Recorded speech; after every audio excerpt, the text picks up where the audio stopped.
राजस्थान की दारुल-हुकूमत जयपुर में कांग्रेस की महंगाई हटाओ रैली में राहुल गांधी ने कहा कि ये मुल्क हिंदुओं का है, लेकिन साल 2014 से हिंदुत्ववादियों ने इस पर कब्जा कर रखा है। इस दौरान राहुल गांधी ने हिंदुत्ववादियों को इख्तियार से हटाने और हिंदुओं को वापस इख्तियार में लाने की अपील की। राहुल गांधी के इस अपील पर सवाल उठाते हुए ऑल इंडिया मजलिस इत्तेहादुल मुस्लिमीन सरबराह व रुकने पार्लियामेंट बैरिस्टर असद उद्दीन ओवैसी ने कहा कि हिंदुस्तान सिर्फ हिंदुओं का नहीं बल्कि हर हिंदुस्तानी का है।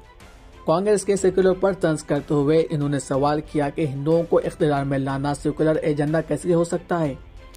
ओवैसी ने कहा कि राहुल और कांग्रेस ने हिंदुत्व की जमीन को जरखेज बनाया, अब वो अक्सरियत पसंदी की फसल काटने की कोशिश कर रहे हैं।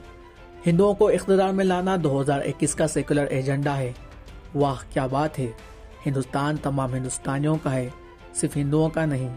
हिंदुस्तान तमाम मज़ाहिब के लोगों को मानने वालों का है, और वो भी है जो मजहब को नहीं मानते। असद उद्दीन ओवैसी ने ये बात अपने एक ट्वीट में कही।